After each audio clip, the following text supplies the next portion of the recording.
Voilà, ben, bonjour Nadia. Donc nous sommes le dimanche 27 mars Bonjour et Antoine. il est 13 heures à Montréal et 20 heures à Kiev.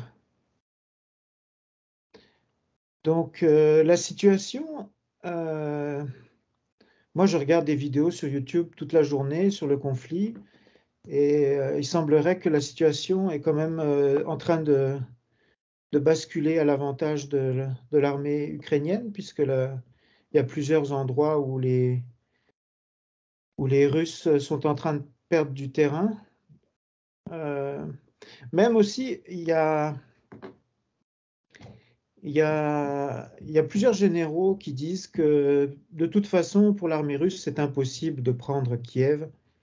L'armée russe n'a pas les moyens techniques ni la quantité d'hommes nécessaires pour prendre une ville comme Kiev, qui est surarmée et suréquipée. Donc, finalement, euh, vous, bah déjà, vous, comment ça se passe alors, Nadia? Comment vous êtes? Quel est le moral?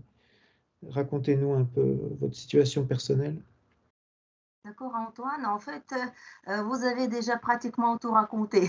C'est-à-dire, je parle de la situation, mais si vous me permettez, après, je vais élargir un peu le sujet pour ajouter quelque chose. Mais si je parle de moi-même, donc je vais parler brièvement de moi-même, je suis toujours à Kiev. Dès le début de la guerre, j'ai décidé de ne pas quitter Kiev. Bien sûr, il faut voir la situation.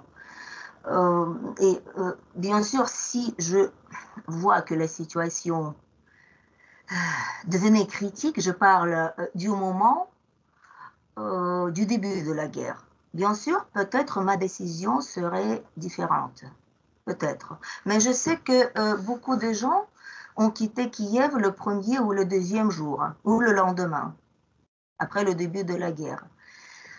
Il faut aussi, en ce qui concerne la situation politique, je vais en parler un peu plus tard. Donc, je suis toujours à Kiev. Tout est bien avec le moral.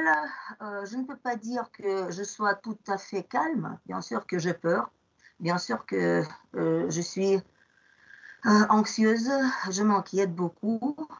Mais je ne panique pas quand même. Il faut faire la différence. Je ne panique pas. Euh, je m'informe dans des sources différentes, informationnelles, pour me tenir au courant. J'essaie d'être objective. Je comprends que chaque politologue donne son point de vue, bien sûr, son avis. Mais cet avis est basé quand même sur son expérience politique et militaire. Et je fais confiance quand même. Parce que je choisis des personnes qui ont une réputation quand même dans le monde militaire ou bien politique.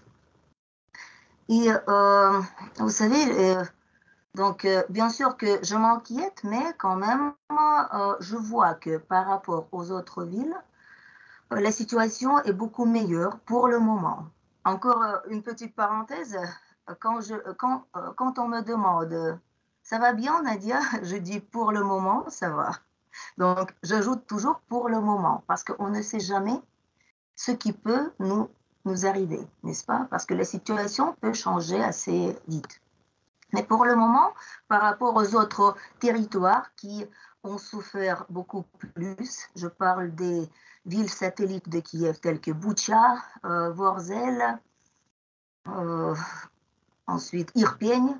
Donc, ils ont été bombardés, ils ont été presque rasés de la terre. Et ces villes occupent un territoire qui est très important stratégiquement.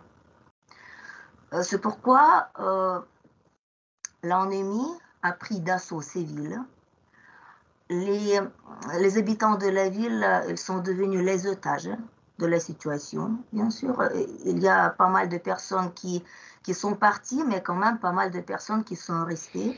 Et comme la ville, toutes ces petites villes étaient fortement bombardées, ils ont passé et ils passent en ce moment beaucoup de temps dans les abris. La ville, comme vous voyez que les villes ont prise d'assaut et c'est pourquoi il n'y a pas d'approvisionnement de l'eau de la nourriture, ni de médicaments. Donc, vous pouvez vous imaginer dans quelle situation sont ces gens-là. Et les troupes russes ne donnaient pas aux gens de s'évacuer, de partir. Donc, si vous voulez, ils jouaient avec des gens. Il y avait des gens qui étaient autorisés de partir, mais sous menace d'être fusillés. Et il y avait des gens qui étaient fusillés au moment du départ, avec des enfants. Et les gens, pour se protéger un tout petit peu, ils fixaient les rubans blancs sur leurs vêtements, à leurs vêtements. C'est pour dire que c'est la population civile, surtout avec des enfants, mais quand même, ça ne faisait pas de bons résultats. Il n'y avait pas de bons résultats. Il y avait pas mal de voitures avec des gens qui étaient fusillés, y compris avec les voitures avec les enfants. Vous voyez, donc, je vous raconte tout ça avec des détails pour dire que par rapport à ces villes, Kiev est dans la meilleure situation. Tchernigov, qui se trouve à 140 km au nord de Kiev, il n'est pas encore prise d'assaut, il n'est pas encore complètement encerclé, mais il est fortement bombardé et il est assiégé de 3 côtés. Et en plus, les Russes ont détruit le pont qui reliait Kiev et Tchernigov, le pont qui enjambe la rivière qui s'appelle Desna. Donc c'était aussi une route stratégique. Mais de cette façon, vous savez, les Russes, ils se sont coupés le chemin direct vers Kiev. Mais on peut dire que Tchernigov retient aussi les Russes. Ensuite, Kiev est bien protégé. Comme vous comprenez, Kiev comme la capitale, c'est la question de principe pour les Russes de la prendre. Mais comme vous avez bien dit, les Russes n'ont pas réussi à prendre d'assaut Kiev tout de suite. Ils étaient retenus. Ils ne s'attendaient pas à ça, surtout. Je peux aussi ajouter que Poutine, et bien sûr Poutine en particulier, et les soldats, les autorités militaires russes, ils ont été fortement surpris par la force de l'armée ukrainienne.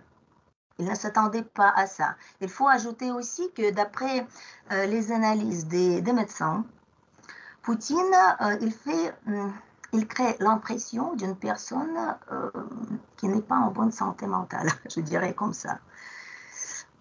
Et on prétend qu'il vit dans son monde particulier. C'est-à-dire, parfois, il prend les choses réelles, c'est-à-dire, il prend ses rêves pour la réalité. Il voudrait faire beaucoup de choses, bien sûr, et il voudrait s'emparer de l'Ukraine en une semaine, pas plus. Voilà. Et les autorités militaires lui avaient promis de prendre Kiev en 5 jours. Pas en 2 jours, mais en 5 jours. C'est-à-dire, les projets étaient vraiment grandioses. Mais dès le début, ils étaient arrêtés. Donc, la force de l'armée ukrainienne a augmenté. Pendant ces 8 ans, on n'a pas perdu le temps. Il y avait des instructeurs de l'OTAN qui venaient. En plus, il y avait aussi des anciens combattants qui avaient déjà l'expérience de guerre. Et l'armée, elle a été consolidée quand même. Et en plus, c'est aussi la force morale des gens. Et nous, pourquoi on dit que la force morale est très importante? Parce que on doit protéger la patrie. Voilà. C'est l'objectif des hommes, des femmes, de protéger la patrie et les familles. Et les Russes qui viennent ici, bien sûr, vous savez, il y a les putinistes acharnés, entre les guillemets, qui ont cette idée dans la tête, une idée fixe, comme Poutine. Mais il y a aussi des gens qui ne sont pas aussi motivés. Il y avait Poutine, officiellement, il prétendait que ce n'était pas vrai, que les jeunes soldats qui faisaient leur service militaire, ils étaient envoyés ici en Ukraine. Mais quand même, cela a été prouvé, que de jeunes soldats qui n'avaient pas beaucoup d'expérience militaire, ils étaient envoyés ici en Ukraine. Donc, ils n'étaient pas absolument motivés, ils ne savaient rien, ils ne savaient pas faire la guerre. ils avaient peur, et très souvent, ils quittaient même le champ de bataille. Il y avait des cas. Par contre, bien sûr que il y a les pertes dans l'armée ukrainienne. On ne parle pas des chiffres, on ne donne pas le nombre de soldats péris parce que pour le moment, c'est pas autorisé. On le comprend. Pourquoi? N'est-ce pas? Mais quand même, d'après les calculs des experts, si on parle des pertes russes, il s'agit de 16 600 soldats et officiers tués, y compris 9 généraux, 7 généraux, 9 colonels, c'est-à-dire c'est déjà les autorités de l'armée, ce qui est surprenant aussi, parce que d'habitude, les gens comme ça, ils doivent être vraiment très protégés, n'est-ce pas? Parce que c'est eux qui planifient. Mais quand même, c'est comme ça. Beaucoup de pertes, mais comme vous comprenez aussi, très souvent, les pertes de l'ennemi peuvent aussi augmenter.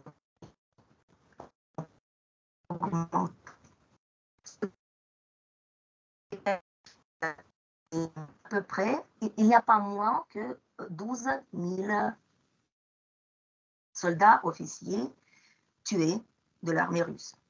Voilà. Je parle lentement pour ne rien oublier.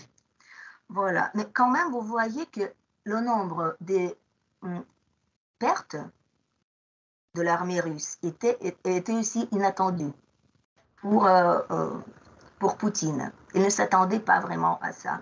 Et c'est pourquoi son blitzkrieg, comme on dit les Allemands, c'est-à-dire une brusque de guerre, n'a pas réussi, heureusement. Par contre, il ne faut pas oublier que l'armée russe est quand même puissante.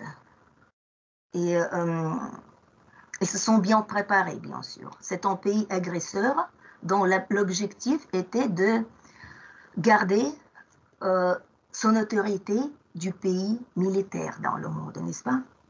Il y a en fait deux grandes puissances, les États-Unis et la Russie. Il y a aussi des pays puissants tels que le Canada, la France, l'Allemagne. Mais quand même, si on parle des pays qui étaient toujours opposés l'un à l'autre, c'est bien sûr les États-Unis et la Russie. Le dernier temps, c'est aussi la Chine qui prétend, n'est-ce pas, qui voudrait envahir aussi l'espace. Tôt ou tard, peut-être qu'il y aura aussi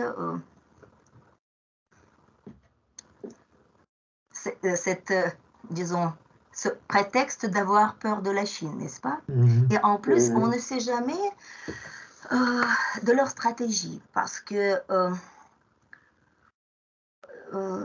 ils sont assez vagues, n'est-ce pas? Si on parle de la politique de la Chine, c'est assez vague. Ils ne donnent pas les réponses directes.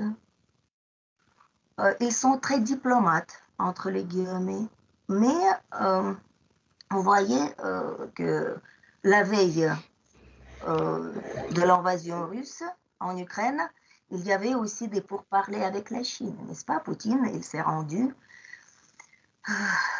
au moment de, disons, l'Olympiade, il s'est rendu à la Chine, ils avaient des pourparlers, on suppose que la Chine a demandé de ne pas commencer la guerre jusqu'à la fin, n'est-ce pas? Et ils ont discuté aussi les questions de la collaboration probable.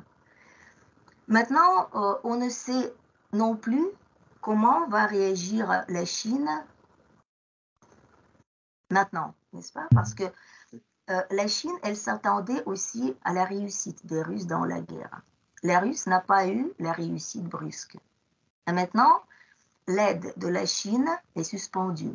La Chine ne veut pas être trempée dans un scandale, mais elle veut aussi garder ses intérêts et ne pas perdre les intérêts commerciaux avec la Russie, les intérêts politiques et commerciaux.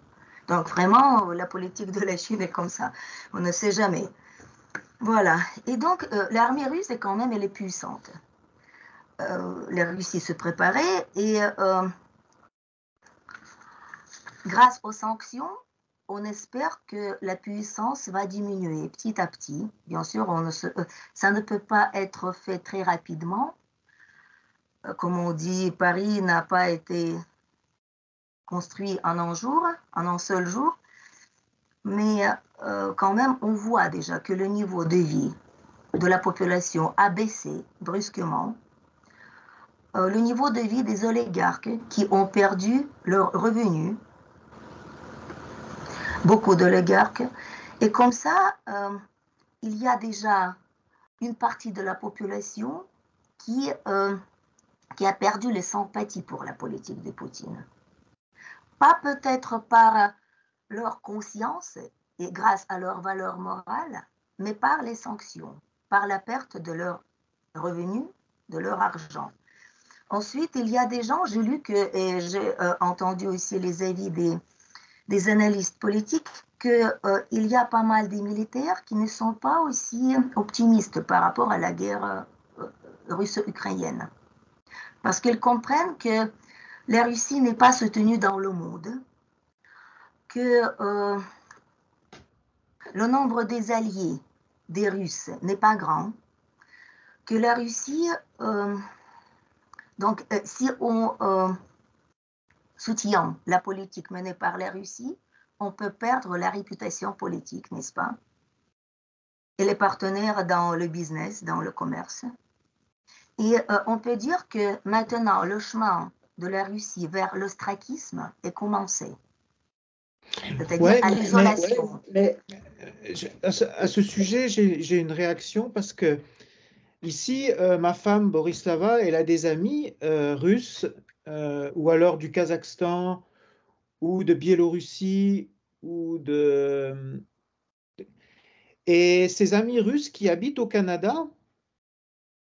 ils sont pro-Poutine et ils défendent Poutine, ils défendent la guerre et ils disent que donc ce sont des personnes qui sont russes ou Kazakhstan ou enfin de différents pays et ils sont pour Poutine même s'ils sont au Canada. Donc ils ont quand même au Canada on a quand même des informations.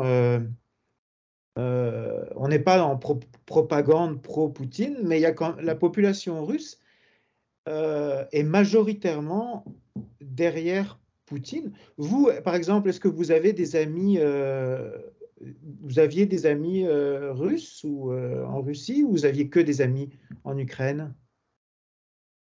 Je peux dire que je comprends pourquoi tout cela arrive, parce que le pays natal détermine quand même les sympathies politiques, n'est-ce pas?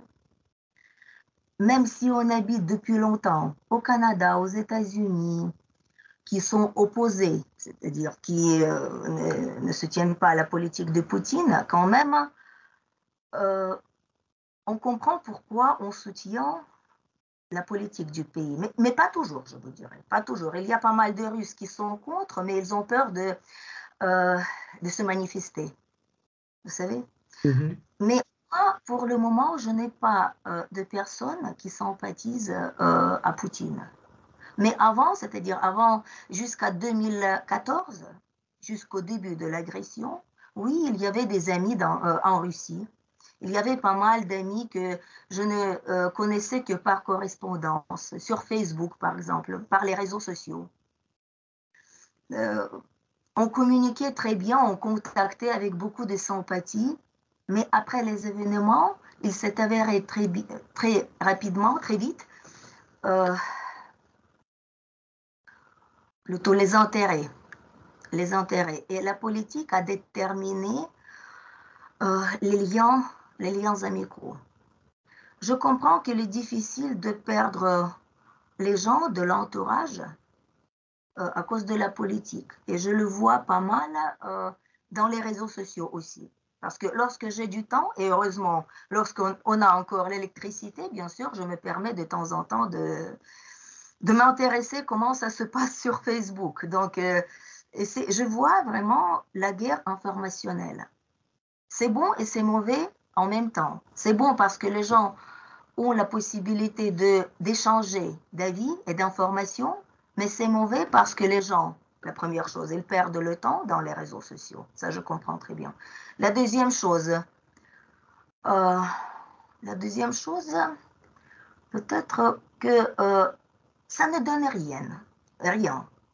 Donc, bien sûr, on peut épuiser une mauvaise énergie, on peut écrire quelque chose d'excessif, comme ça, on n'a pas le temps ni de force de le faire en réalité, mais ça prend du temps et de l'énergie morale aussi. Ouais, ma femme Borislava, quand elle s'aperçoit que la personne avec qui elle parle est pour Poutine, elle essaye même pas de discuter avec elle parce qu'elle sait que ça ne sert à rien. Mais par contre, là où on se trompe du côté occidental, de notre côté, c'est quand on pense quand on dit que Poutine est fou et qu'il est isolé. Et en fait, d'après les contacts que nous avons du côté russe, on s'aperçoit qu'ils sont vraiment majoritairement, ils soutiennent Poutine dans ce qu'il fait. Et la majorité croit que Poutine sauve l'Ukraine. Et, et c'est sidérant parce que ce sont même des gens qui habitent au Canada, donc qui ont accès à de l'information. Donc en fait, quand on dit à l'Occident que Poutine est fou, comme Biden disait hier par exemple, c'est pas exact parce que les Russes soutiennent clairement leur président et il y a une mauvaise interprétation du côté occidental sur l'opinion des Russes. Et pour ça, et à cause de ça, je pense que la guerre est loin d'être terminée. Par contre, pour réagir aussi à ce que vous disiez, euh, il y a beaucoup de spécialistes, de militaires, de généraux, etc., qui disent que avec les moyens de l'armée russe, c'est impossible techniquement pour l'armée russe de prendre Kiev. Et à part s'ils envoient une bombe atomique ou s'ils détruisent, comme ils ont fait à Mariupol, ils ne seront pas capables de prendre Kiev. Et je pense que l'armée russe est en train de s'en apercevoir et qu'ils sont en train peut-être de changer de stratégie. Enfin, j'espère, mais euh, moi, mon opinion, c'est que c'est. D'ailleurs, ils n'ont pas encore pris une seule ville à part Kherson, et Kherson, apparemment, l'armée ukrainienne est en train de reprendre la ville de Kherson, donc techniquement, l'armée russe n'a pris aucune ville ukrainienne. De la vie à Kiev, comment ça se passe au quotidien? Est-ce que vous avez des problèmes à Kiev ou... Allô? Oui, oui, je vous écoute, oui, et je vous entends bien. Ah, ok, parce que là, je vous vois plus. Ah, Mais le caméra n'est pas coupé, non? ok. Oui, donc au niveau de la vie à Kiev, comment ça se passe pour vous? Antoine, avant de passer à un autre sujet, est-ce que je peux ajouter quelque chose à ce que vous venez de Oui, dire? bien sûr, oui. Oui, oui. À propos des gens qui sont pro-Poutine. Vous savez, je comprends que les gens, ils peuvent soutenir Poutine parce que la propagande russe a bien travaillé pendant de longues années. Poutine a créé son empire, il a toujours rêvé de son empire, de la restitution de l'Union soviétique. Donc, un bon travail de propagande. Ensuite, l'État despotique et tyrannique parce qu'ils n'ont pas de liberté de parole. Je sais que dans tous les pays, il y a la liberté de la parole, mais jusqu'aux limites, n'est-ce pas? Mais quand même en Russie, ça n'existe pas, absolument. Et est-ce que vous avez vu, rappelez-vous, euh, disons, les manifestations en Russie il y a quelques années et la réaction des autorités? C'était la cruauté extrême. Encore, il y a des gens qui ne sont pas pour la guerre, qui sont contre la guerre. Mais ils préfèrent ne pas en parler trop et ne pas discuter le sujet. D'après le sondage public, il y a 71%, si je ne me trompe pas, qui soutiennent Poutine au niveau, disons, au sujet de la guerre en Ukraine. Mais ce sont les chiffres officiels, c'est-à-dire au moins 30%, 29% sont contre. Et ils ont eu le courage de le déclarer. Ou bien, vous avez compris, oui. Encore une chose, s'il y a les gens qui vivent dans les conditions paisibles, au Canada, aux États-Unis, en Europe, qui est calme pour le moment, heureusement, je peux inviter ces personnes-là, et non seulement moi, nous pouvons les inviter à visiter l'Ukraine et à montrer à ces gens-là comment c'est libérateur, entre les guillemets, dans les guillemets, libère et comment il porte de la paix, du calme, de la démocratie. Vous comprenez? Oui. Donc, je crois qu'il y a un accès libre sur Internet pour voir les photos de Mariupol bombardée et presque rasée de la terre, de Boutcha, de Vorzel, de Tchernigov. Et je comprends qu'il y a les moyens techniques qui permettent disons, de dessiner les images, mais c'est pas ça, c'est pas le cas, c'est pas dessiner, c'est la réalité. Je comprends qu'il y a aussi la guerre informationnelle, mais c'est pas le cas non plus. Il y a des gens qui ont souffert et les souffrances pareilles, ce sont les souffrances sans précédent. Vous comprenez?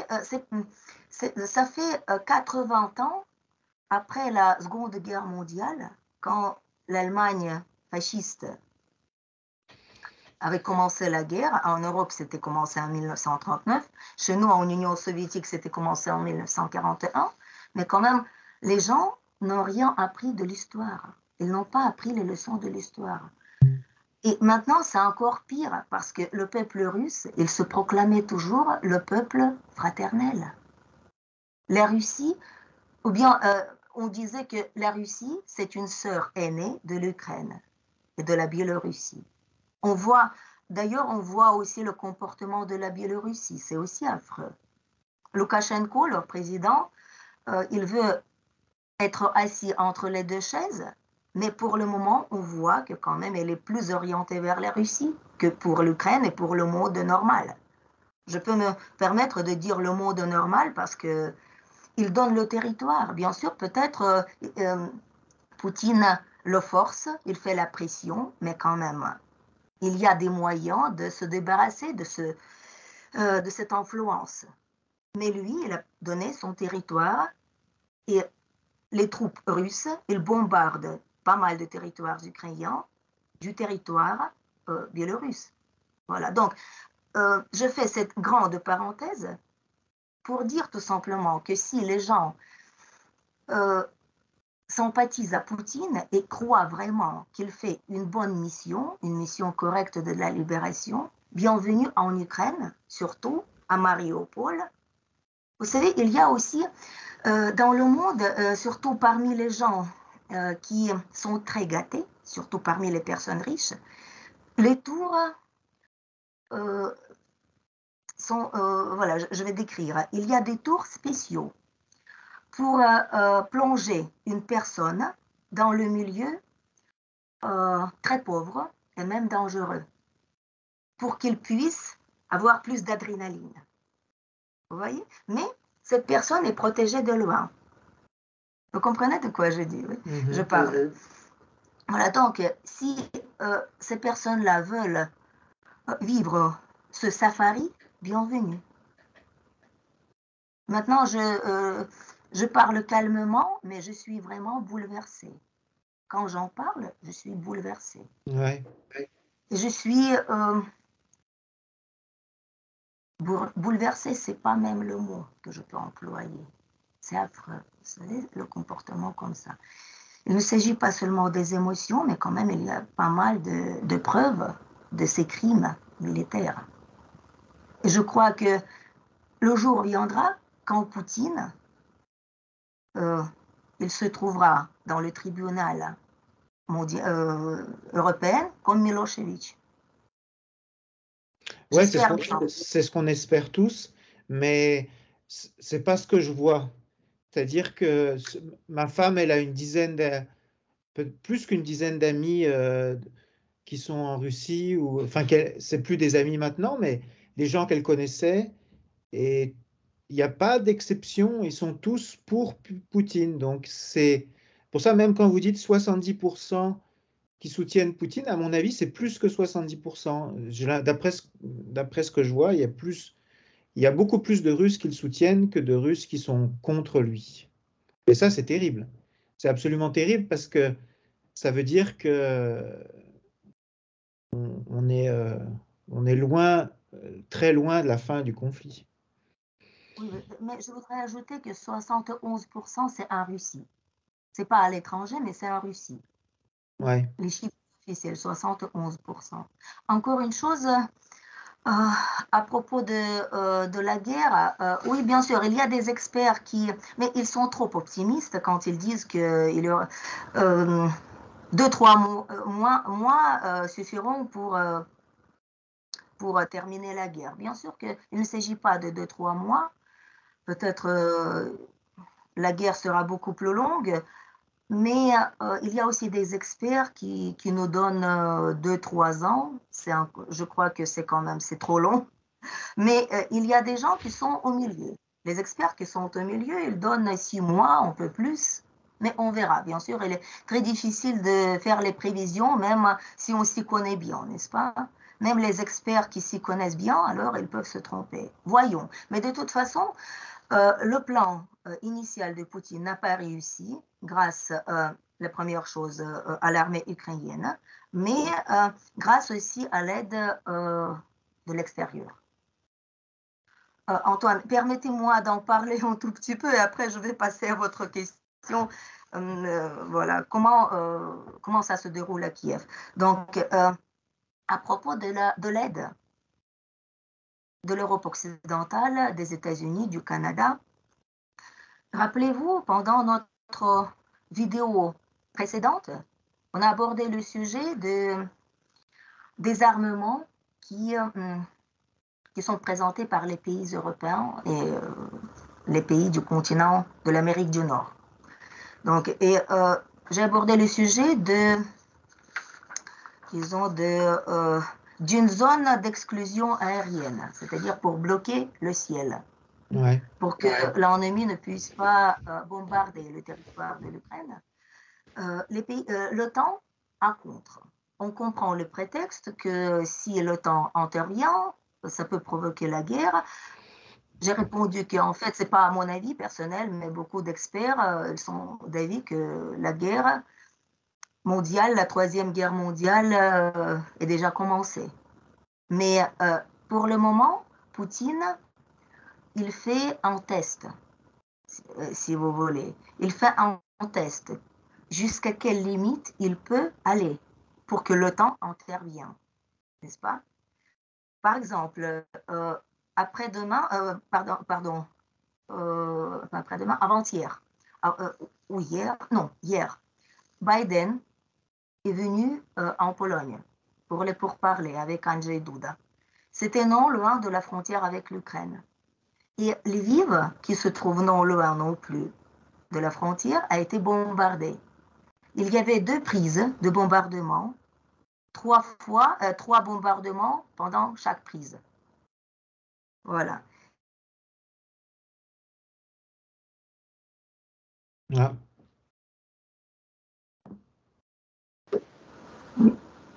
Oui, il y avait eu 3 bombardements à Lviv pendant que Biden était en Pologne.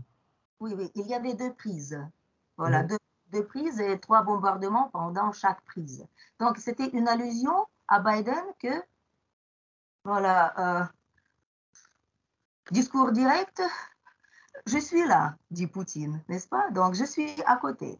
Et je peux dire que les régions de l'Ukraine occidentale ne sont pas fortement bombardées en ce moment. Il y a des bombardements occasionnels, surtout dans la région de Lviv. Mais voilà, mais pas beaucoup. Quand même, il y a une alarme assez régulière, une alarme dans la région de Lviv, de Ternopil, de Ivano-Frankovsk, mais pas de bombardement massif. Mais on comprend bien que c'est la tactique de Poutine aussi. Il aurait pu le faire, n'est-ce pas? Mais pour le moment, il se limite par le bombardement de l'Ukraine de l'Est, par les bombardements occasionnels de Kiev, et bien sûr par les bombardements massifs de Mariupol, de Tchernigov. Et en plus, ce qui est affreux aussi, les objectifs de Poutine, c'est non pas toujours disons, les objets militaires, les casernes, les Oui, armes, les soldats, c'est l'infrastructure civile et la population. ouais. Voilà, ce qui est affreux. Ce qui veut dire que, encore une fois, ce qui prouve que ce n'est pas une guerre de la libération, de la Non. démocratie. C'est un massacre, tout simplement. Ouais, ouais, c'est un massacre. Ouais. C'est un massacre, en plus bien réfléchi. Et quand Poutine nous déclare le discours direct que la situation se déroule d'après le plan, donc on voit, c'est aussi une preuve que le plan était comme ça, de massacrer la population civile. Voilà. Et à propos de l'aide de l'extérieur, donc l'OTAN a déclaré que la zone d'exclusion aérienne ne peut pas être mise en vigueur. Par contre, il y a d'autres moyens. On a compris la position de l'OTAN, l'Ukraine a compris, et donc le président et l'administration du président, ils demandent de trouver d'autres solutions. Par exemple, Antoine, permettez-moi de vous lire aussi une petite traduction de l'article que je fais. C'est Mikhail Podolak, le conseiller conseiller du chef du bureau présidentiel. On peut dire que c'est le porte-parole de Zelensky.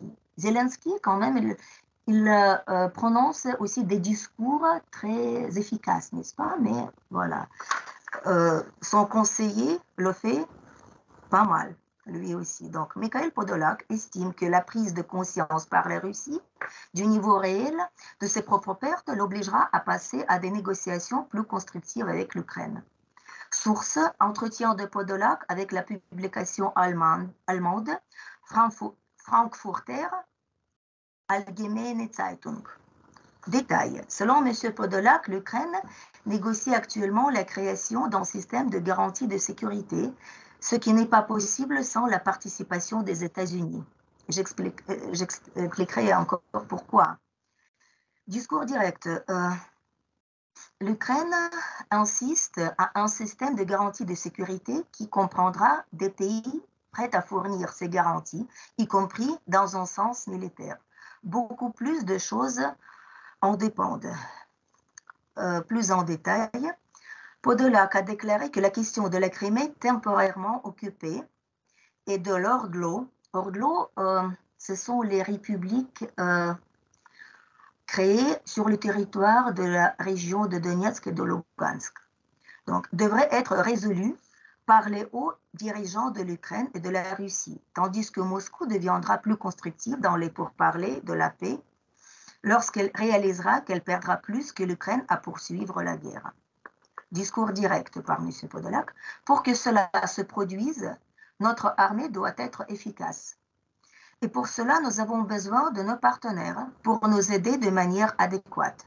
Si vous ne voulez pas créer une zone d'exclusion aérienne, donnez-nous des systèmes de défense aérienne pour que nous puissions fermer le ciel afin qu'ils ne bombardent pas nos villes paisibles. Deuxièmement, donnez-nous les armes pour débloquer les villes comme Mariupol. Troisièmement, nous avons besoin de sanctions telles qu'un embargo sur le pétrole, des restrictions maximales sur les transactions financières, etc. Donc, on ne parle plus d'une zone d'exclusion aérienne. On le répète de temps en temps, mais on comprend que ce n'est pas efficace du point de vue de l'OTAN. Mais quand même, on demande plus des armes efficaces de la défense aérienne, qui nous permettra de protéger la population civile contre les bombardements. C'est vraiment, c'est très important, parce que les pertes civiles, c'est absolument exclu. Et pourquoi les États-Unis? Ici, il faut aussi parler du mémorandum de Budapest. Je crois que tout le monde comprend de quoi il s'agit, n'est-ce pas? Le mémorandum de Budapest a été signé dans les années 90, quand l'Ukraine a été en fait forcée de, disons, de se débarrasser de ses armes nucléaires. L'Ukraine possédait un arsenal assez puissant des armes nucléaires, mais en 1994, un accord a été signé et en 1996, l'Ukraine s'est débarrassée complètement des armes nucléaires, mais sous les garanties de la défense et de la protection. Le mémorandum a été signé par la Russie, par les États-Unis et par la Grande-Bretagne. La Russie, on voit bien que à quoi cela a amené, et les États-Unis et la Grande-Bretagne nous aident, mais à vrai dire, selon les autorités ukrainiennes, l'aide devrait être plus efficace et plus large. Parce que pour le moment, l'aide qui nous est donnée, les armes, Javelin, Stinger, d'autres armes, c'est efficace, mais pour se protéger. Il y a aussi, mais nous avons besoin des armes pour, disons, pour libérer, non seulement pour garder cet équilibre, mais pour chasser l'ennemi du territoire de l'Ukraine. Et M. Podolak, il a mentionné que la ville de Mariupol, dans la situation où elle est maintenant, elle ne peut pas être libérée autrement. Si on n'a pas les armes plus efficaces, nous ne pourrons pas la libérer. Et cette ville est extrêmement importante parce que la première chose, c'est un point stratégique pour ne pas laisser passer les Russes vers Odessa. Et la deuxième chose, c'est aussi la question de principe pour les Russes, de prendre Mariupol, de s'emparer de Mariupol. Voilà. Et voilà, et de cette façon, quand l'Ukraine demande de l'aide, elle ne fait pas l'aumône. Elle demande ce que les garants du mémorandum de Budapest devraient faire pour la protéger, pour la défendre. Mais encore une chose très intéressante et tragique aussi pour l'Ukraine, les experts prétendent qu'il s'est avéré que le mémorandum de Budapest, il n'a pas de valeur juridique convenable. C'est-à-dire, et c'est, si je ne me trompe pas, c'est Anka Feldgusen, elle est l'ambassadeur de l'Allemagne en Ukraine qui a dit ça, que le mémorandum de Budapest n'est pas valable pour demander, pour exiger de l'aide, des garanties. Et il y a aussi un expert allemand qui a dit que le mémorandum de Budapest ne vaut rien et que le papier sur lequel il est rédigé coûte plus cher que le mémorandum lui-même. C'est cynique, vous voyez? Et c'est vraiment cynique que l'Ukraine, si elle avait possédé les armes nucléaires, personne n'aurait pas pu mettre ses pieds ici. C'est aussi une garantie, la possession des armes nucléaires, c'est une garantie de la paix. La France en a, la Grande-Bretagne en a, bien que la Grande-Bretagne ne fasse plus partie de l'Union européenne, les États-Unis en a, mais nous, on était trompés en fait. Un grand merci dans les guillemets à notre ex-président Kravchuk, sous lequel ce mémorandum a été signé. Mais c'est comme ça. La réalité est comme ça. Mais de toute façon, je Mhm. pense que maintenant, en fait, le monde, il est concentré, il est divisé en deux parties aussi. La Russie et les sympathiques de la Russie, qui sont en minorité quand même, et le reste du monde, qui voudrait changer l'état des choses, qui ne veulent pas être agressés par Poutine, parce que d'après beaucoup d'experts, les appétits de Poutine peuvent être beaucoup plus grands que l'Ukraine. Et les suivants dans sa liste, c'est peut-être les pays baltes ou la Pologne ou la Slovaquie. Plutôt la Pologne ou la Lituanie. Et je peux dire aussi que les pays de l'Europe de l'Est sont plus décisifs dans leur demande et dans leur volonté de donner les armes nécessaires à l'Ukraine. Mais on voit une situation surprenante que les États-Unis bloquent parfois les questions. C'est aussi Mhm. dire les intrigues politiques parce que les États-Unis ils veulent garder cet équilibre pour que l'Ukraine ne soit pas prise complètement, mais quand même pour qu'elle ne chasse pas si vite les Russes. Vous savez, il y a aussi les avis comme ça. Mais de toute façon, la vie en Europe n'est pas très calme. Je le sais parce que je suis aussi les médias européens, y compris les médias français, qu'il y a une très grande inquiétude. Le président Macron, il a promis d'augmenter le budget militaire. Il travaille Ouais. pour les élections, bien sûr, mais quand même, il a promis d'augmenter jusqu'à 50 millions d'euros. Voilà, c'est comme ça. Donc, pour faire la conclusion, pour être plus efficace, l'Ukraine a besoin des armes plus efficaces. Le reste, on en a. Le courage, la volonté, euh, l'enthousiasme, même l'optimisme. Parce que les gens sont vraiment enthousiasmés par les résultats. Ouais. Mais j'ai l'impression que vous êtes plus pessimiste que la dernière fois qu'on s'était parlé. Vous savez, je peux dire que je ne suis pas pessimiste, mais je suis réaliste parce que par rapport au fois, pardon, à la fois, euh, à la dernière fois, pardon, euh, j'ai beaucoup plus lu et j'ai beaucoup plus regardé d'émissions politiques. Je suis déjà gavée de toutes ces informations. Et j'essaie d'être réaliste. C'est pourquoi je vous ai dit dès le début, je ne crois pas que la guerre soit terminée en 2-3 mois. Ça peut être plus long.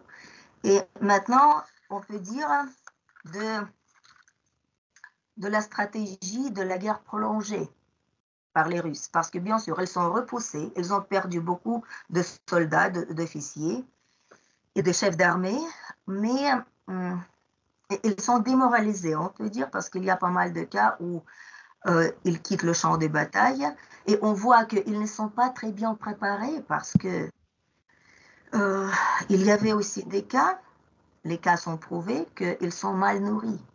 Ils sont mal nourris et beaucoup de soldats sont entrés en Ukraine, sur le territoire de l'Ukraine, avec euh, la nourriture pour les soldats datée de 2012. Il y en avait des preuves. Vous voyez comment l'État russe pense à ses soldats. La Mhm. vieille nourriture. Encore une chose, il y avait pas mal de soldats qui avaient apporté avec eux l'uniforme d'apparat. Parce qu'ils espéraient prendre très vite l'Ukraine et d'organiser une parade solennelle sur Kreshchetik. Maintenant, j'espère bien que ces espoirs sont brisés et on Non. prétend que voilà, on prétend que quand même Kiev est bien protégé. C'est pour terminer ce sujet et passer à un autre sujet, à votre question. On dit que Kiev quand même est bien protégé, mais quand même l'assaut ou bien les tentatives de prendre d'assaut Kiev ne sont pas exclues. bien sûr. Ils vont essayer encore, ils vont économiser, pas économiser, mais quand même, ils vont avoir de nouveaux soldats, peut-être. Ils attendent plutôt de nouveaux soldats des autres régions de l'Ukraine, pardon, de la Russie, parce que, ayant perdu beaucoup de soldats, la Russie maintenant, elle envoie des soldats des autres régions, même de l'extrême-orient. Vous voyez? Ça veut dire aussi que la Russie n'a pas assez de forces militaires pour protéger d'une manière équivalente toutes ses frontières. Vous voyez? Et quand même, dans la politique, il n'y a pas d'amis. Et si une frontière reste sans protection, bien sûr, il y aura toujours des collisions, n'est-ce pas? Et on voit déjà le résultat dans le Haut-Karabakh. Parce que les soldats de là-bas étaient envoyés aussi vers les frontières avec l'Ukraine. Et maintenant, on voit le résultat.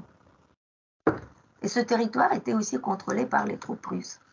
Donc, c'est comme les vases communicants.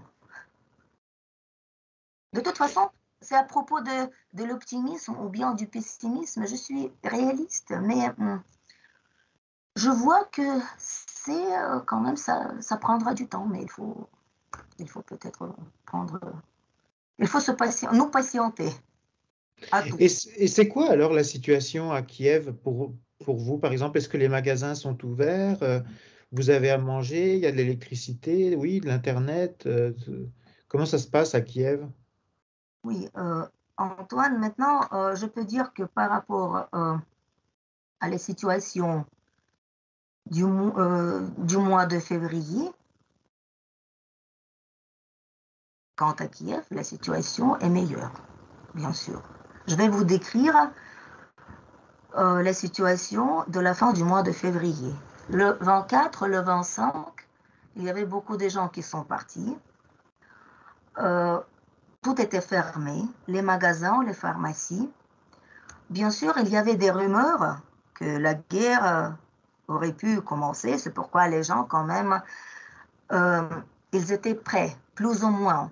Il y avait pas mal de gens qui ont fait leurs valises, qui ont fait leur pharmacie, c'est-à-dire ils ont acheté des médicaments pour faire un petit stock. Nous, on a fait aussi un petit stock de médicaments, mais on n'a pas vidé les pharmacies. Vous savez, notre famille n'est pas comme ça.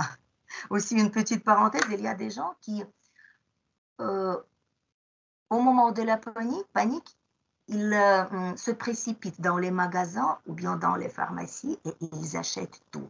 Et c'est pourquoi on a une pénurie de papier hygiénique, du savon, du sel, des allumettes. Et cette situation, ce scénario est déjà devenu anecdotique. Ici, c'était la même chose. Tout d'abord, les magasins étaient fermés. Après, quand les magasins, certains magasins, pas tous, ils ont ouvert, c'était cette panique d'acheter tout ce qui était possible, tout ce qui était accessible. Il y avait des flots de gens qui se sont précipités et qui ont acheté. Il y avait aussi des problèmes avec la livraison. Il y avait des réseaux des magasins qui étaient fermés et qui ont quitté Kiev. Par exemple, ATB, je crois que Borislava, et vous aussi parce que vous visitez assez souvent l'Ukraine, donc le réseau ATB doit être connu. ATB, la plupart des magasins ont quitté Kiev. Ils se sont déplacés dans les régions plus paisibles. Par contre, j'ai vu la liste de ces magasins. Il y en a pas mal dans les régions qui courent en plus grand danger que Kiev. Ici, je ne comprends pas la logique. Dans d'autres magasins, la livraison n'était pas bonne.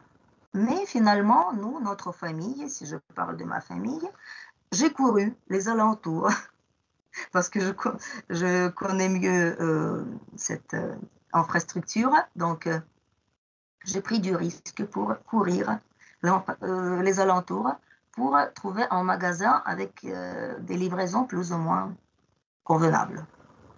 Il faut aller à pied assez loin, mais quand même, comme ça, on fait de la gymnastique. C'est pour montrer que je ne suis pas pessimiste. Donc, on fait la gymnastique en marchant. On ne prend pas la voiture parce qu'on économise le combustible, la première chose. Comme ça, on ne passe pas les blocs-postes. Et à propos, encore une chose, c'est triste et rigolo en même temps. Vous savez, on a failli voler notre voiture. Elle est sur place, heureusement. C'est parce que nous avons une alarme qui bloque au moment si on n'ouvre pas avec une clé. Donc, une alarme bloque le moteur. Voilà. Donc, c'était bloqué, c'est pourquoi celui qui a voulu voler n'a pas réussi. Voilà. Et en plus, on n'a pas beaucoup de combustible. Voilà. Donc, on y va à pied, on prend une charrette de mes parents. J'étais toujours du mal à prendre cette charrette parce que je plaisantais que ce sont des babouchkas, des grands-mères qui peuvent aller avec ça. Maintenant, je suis très ravie d'avoir cette charrette parce que je peux prendre beaucoup plus pour ne pas traîner ça sur le dos ou bien dans les mains. Voilà, donc on va assez loin pour nous approvisionner. Maintenant, c'est mieux quand même, mais ici, il y a un risque que pour le moment, on vend les stocks et on ne sait pas si ces stocks pourront être complétés. C'est aussi à nous persuader un peu plus tard. Mais pour le moment, c'est pas mal, même si on compare le temps d'avant-guerre. C'est pas mal. C'est Novus, le réseau qui s'appelle Novus. Ensuite, les pharmacies, c'est un sujet à part. Parce que, donc, comme nous avons les médicaments de base, donc pour nous, heureusement, Dieu merci, pour le moment, c'est suffisant. Mais comme ma mère est malade, donc ce sont les maladies dues à l'âge. Donc, c'est à vie et bien sûr, il faut les prendre régulièrement. J'avais un petit stock, mais j'ai vu que si les choses continuent, ce stock peut être vide. Alors, je dois penser au sujet et j'ai commencé à courir les pharmacies. J'ai couru beaucoup plus que pour chercher le magasin parce que les pharmacies étaient absolument toutes fermées. Surtout la première semaine. Beaucoup de pharmaciens ont quitté la ville ou bien les réseaux des pharmacies étaient fermés. Il y a beaucoup de pharmacies privées. Il y a, il me semble, une seule pharmacie municipale, Pharmacia, ça s'appelle,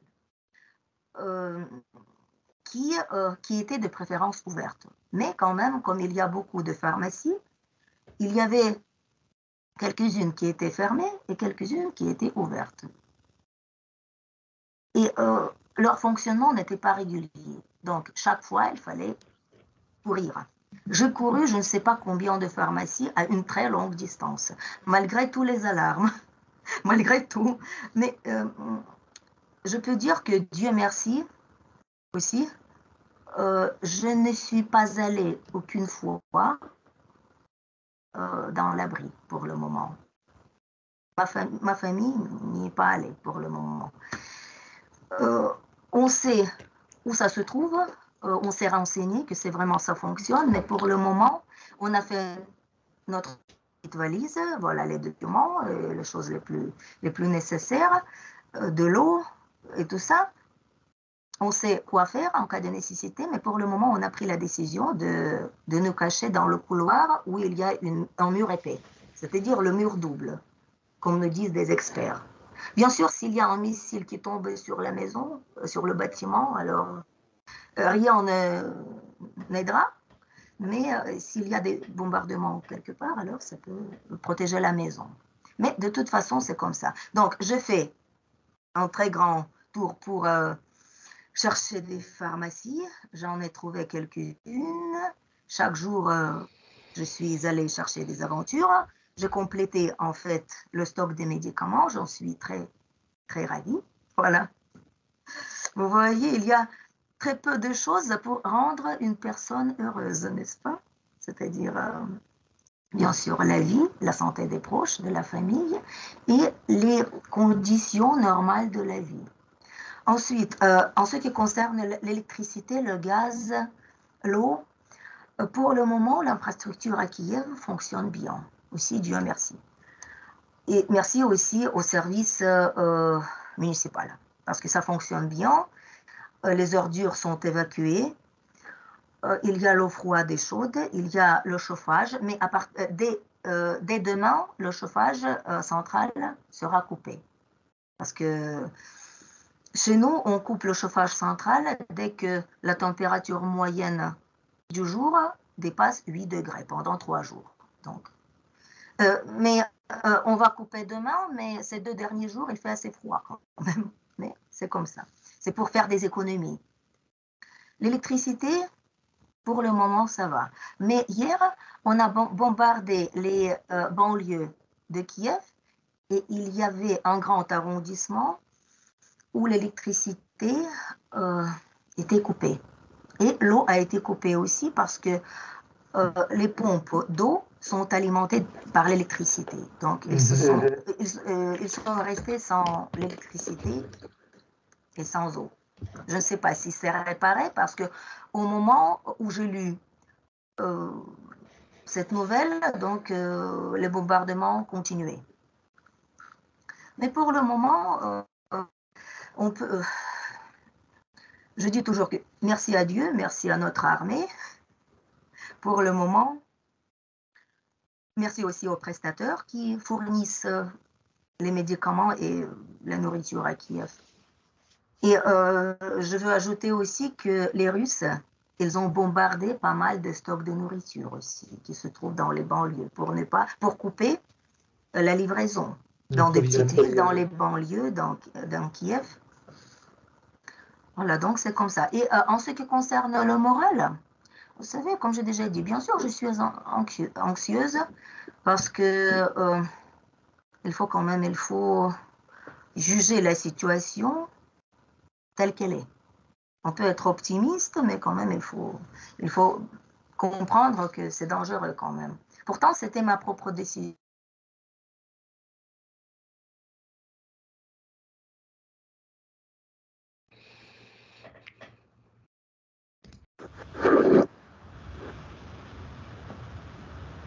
Voilà, ça enregistre. La 3e prise. Mhm. Alors, comme j'ai déjà dit, pour me relever le moral, j'essaie de mener le mode de vie comme d'habitude, comme avant la guerre, autant que c'est possible. C'est-à-dire, je prépare le repas, je fais la vaisselle, je nettoie l'appartement, je me soigne. Parce que, vous savez, quand il y a pas mal de personnes qui, en état de dépression, ils arrêtent la vie normale. Ils ne prennent pas une douche.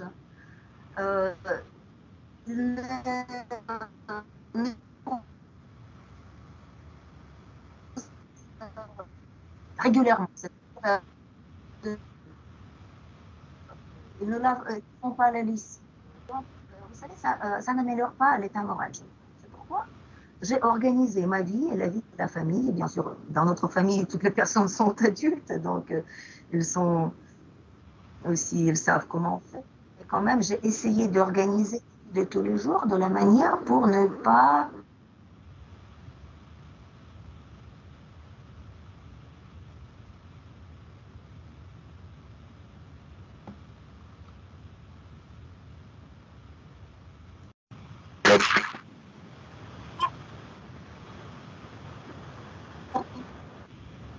donc tomber dans cet état de la dépression. Donc en fait, habituel. Et bien sûr, vous m'entendez? Très mal, très mal. Je vous Peut-être, entends très bien. Ah, ok, là ça va. Oui, ok. Donc, oui, oui, vous pouvez parler. Alors, donc, il ne me reste que répéter que, voilà, des choses habituelles. Il faut le faire, il faut, euh, il faut aller au magasin, il faut se parler. Il ne faut pas discuter toujours les sujets politiques. J'ai compris que ça peut être épuisant. On peut échanger d'avis, mais il ne faut pas, parce que pour moi, c'est difficile. Je peux échanger d'avis avec les membres de ma famille, mais pas discuter tout ça avec eux. Je préfère regarder euh, la vidéo avec les spécialistes pour présenter après aux autres des informations concentrées, mais pas tout le temps. Voilà. Et pour moi, je suis toujours une femme, donc je me soigne. Euh, merci qu'il y a de l'eau, donc je me soigne. Je suis même maquillée, pourquoi pas? Si les conditions le permettent, pourquoi pas, n'est-ce pas? Donc il faut rester toujours une femme. Et n'oubliez pas ça. Voilà, mais chacun Mhm. a, bien sûr, ses moyens de se protéger. Ouais. Il y a pas mal de personnes qui sont parties. Et encore une chose, si vous me permettez d'en parler vite, vous Mhm. savez, il y a pas mal de personnes réfugiées. J'ai préparé des chiffres que les statistiques officielles nous donnent. Il y a à peu près 10 millions de personnes, de migrants à l'intérieur du pays. C'est-à-dire 10 000 personnes se sont déplacées de leur région vers les régions occidentales ou bien centrales. Euh, il y a aussi 3 600 000 personnes réfugiées dans les pays de l'Europe, de préférence dans la Pologne. Mhm. La plupart des gens, 2,5 millions à peu près, c'est dans la Pologne. Après, c'est la Hongrie, la Slovaquie, euh, l'Allemagne. Aujourd'hui, j'ai lu qu'il y a déjà 30 000 personnes en France et j'ai lu aussi que la France est prête à accueillir 100 000 personnes. Voilà, mais bien sûr, c'est vers la Pologne que les gens se précipitent parce que c'est déjà la tradition. Il y avait pas mal de gens qui venaient pour chercher du travail dans la Pologne. Beaucoup de gens ont des amis, des liens professionnels, et c'est pourquoi ils envisagent la Pologne le meilleur pays. Et peut-être la Pologne, elle est très bienveillante pour les réfugiés. Quand même, la Pologne et la Tchéquie, il y a pas mal de réfugiés en Tchéquie, mais la Pologne et la Tchéquie n'ont pas déjà de ressources pour accueillir plus. Vous savez, Mhm. beaucoup de gens, de réfugiés, voudraient rester dans les villes, bien sûr. Mais dans les situations comme ça, on ne choisit pas. Mais quand même, il y a des gens qui ne veulent pas aller dans la province. Il y a des gens différents, vous voyez, il y a des réfugiés et des réfugiés, et il y a pas mal de gens qui parfois crée une impression assez ambiguë des Ukrainiens. Parce que euh, les pays comme ça, ils nous ont ouvert des portes de bienveillance. Et il y a des gens qui choisissent c'est-à-dire des réfugiés qui choisissent ce qu'ils veulent faire ou pas. Voilà. Encore une chose, euh, c'est la question, peut-être c'est un peu, mais quand même il faut en penser. Il faut en penser d'avance parce que il y a le statut du réfugié, d'un réfugié, et il y a un statut qui s'appelle la protection temporaire, n'est-ce pas?